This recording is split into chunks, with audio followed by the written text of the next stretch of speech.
guys, it's Nikki. Welcome back to my channel. I wanted to come on tonight and just let you know of a little find that I found at Dollar Tree. And I've seen these in hauls before, but I've never found them at my Dollar Tree. And they are these paper patty squares. And as you can see, they're made for like going in between hamburgers. You know, if you buy in bulk and you want to take them apart and freeze them. But then also, you know, it shows on the back, you could use it for chocolate making or wrapping taffy or caramels or whatever at Christmas time.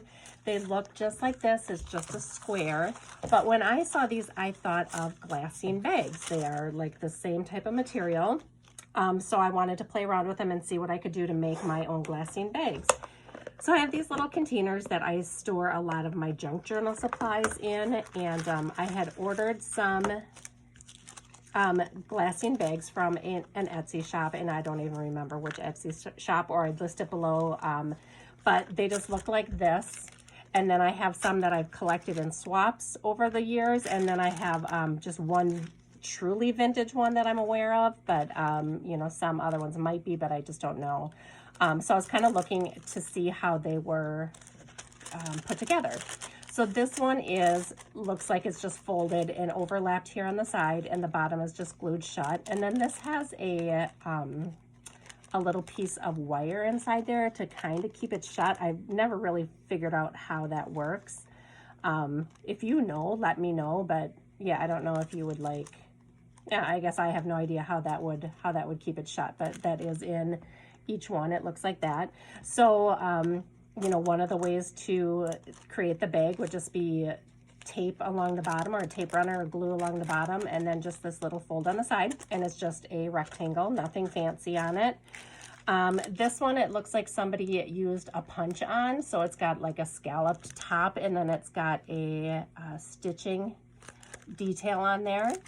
And you can tell that the bottom is folded up. So that's what that one looks like. This one is kind of the same. It's folded on the top and the bottom, or folded. When I say that, I mean it has like a flap on the top and the bottom. So it looks like that. This one, somebody used like a decorative scissors to create it. So you can kind of see along the bottom, the decorative scissors there, and then the decorative cutting up on top too. So again, like folded in the back, and then some kind of a, you know, scissors or cutting along the top. This one is just plain. Here's another one of those. This is the one I deconstructed, so I'm going to set that one aside. This is just a larger bag. This one looks like it has some either decorative cutting along the bottom, or it was like ripped that way or something, you know, along an edge that looks like that. Again, just fold it over, and then this one has a straight across top. So you can fold it down. You know, it looks so cute when you fold it over and then just put a little sticker here to seal it. And I plan on using these for like swaps. You know, instead of the clear bags, you can use a Glassine bag.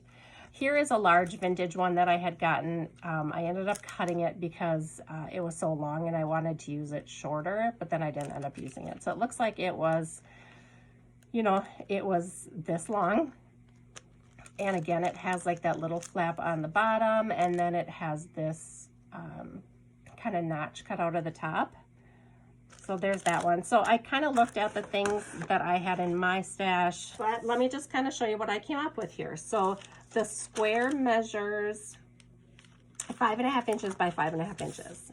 So anytime you're going to fold it over, and by the way, if you feel it, there is one side that feels waxier than the other. So I like that on the outside. And I didn't do any measuring when I did these, but like if I wanted to do the one that just actually was a regular fold, like if I wanted to make something like this is going to be the easiest one to make. So what I did is I folded it almost to the edge, left maybe like 1/4 of an inch on the edge there. I'm going to fold that back on itself like this. And the fold, it takes a crease so nicely. Okay, so it looks like that. So all you would do for this one is you're just gonna run adhesive along the bottom.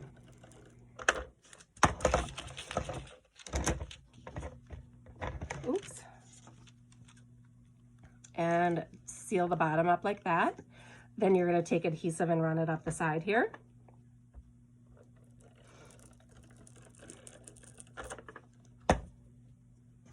just fold this over. I want to make it kind of straight here.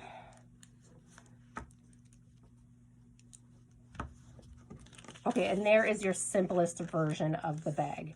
And it ends up being obviously like about 5.5 inches tall.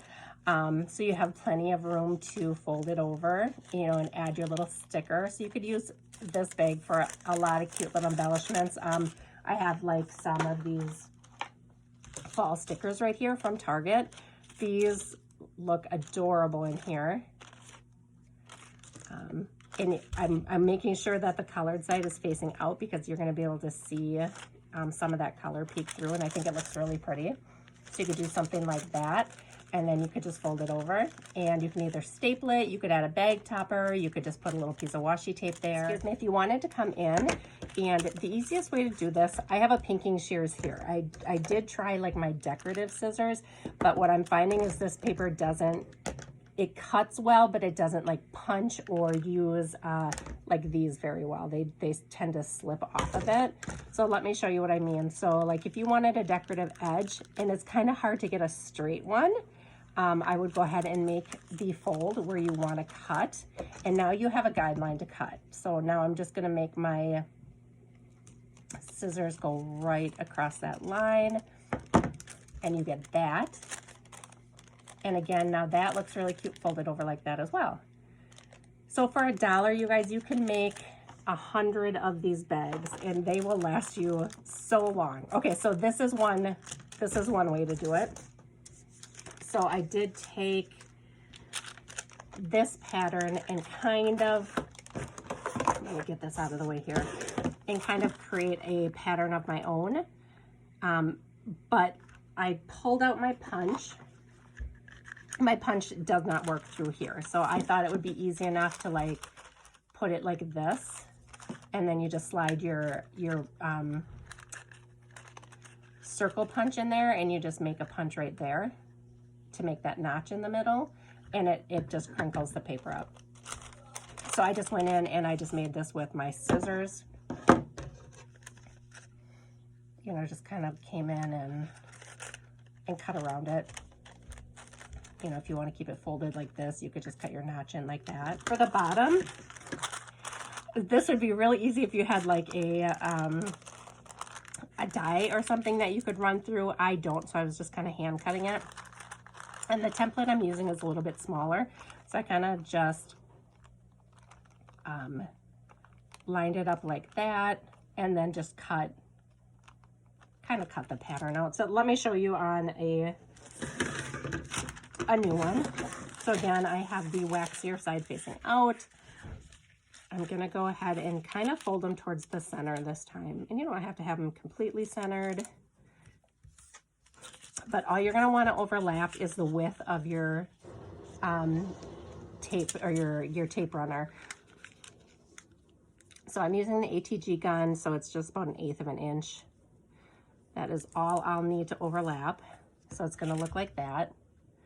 And let me show you what I mean by the punch. So I took my punch, put it in here, and it actually wasn't bad because I did end up using the punch line as a cutting line, but like that's what it's turning into. So it just doesn't punch cleanly, and that's fine. I mean we're dealing with Dollar Tree product here. So I'm just gonna go ahead and cut that off. But if you want to make the fancier kind of bottom on it, this is what I did. So I'm going to fold it up, first of all. I'm going to go about, again, maybe 1/4 of an inch. And I'm just guessing. I'm not doing any type of measuring here. So you're going to fold it up there, and you're going to take out these 2 corners. So I just grab my scissors.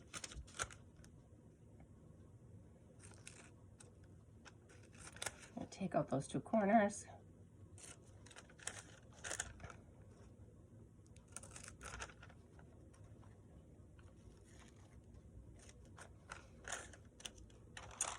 And now you're left with this, and all I did is just come in and kind of round those edges.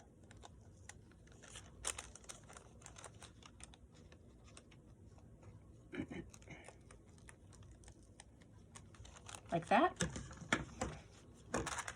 Now to put it together, I'm just gonna go up the center here. I'll pull that tape down. Oops, I did it crooked. Let's try that again.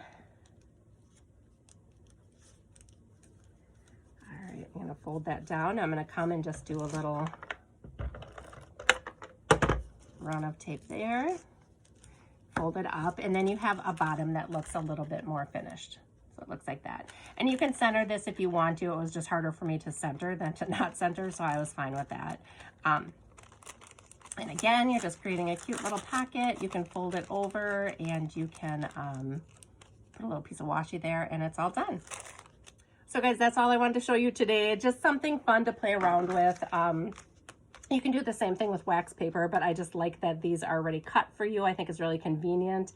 And like I said, you get 100 sheets to play with, so I think it's a really cute way to send happy mail out to your friends. Let me know if you have any questions. Thank you guys for watching. I'll see you in my next video. Bye.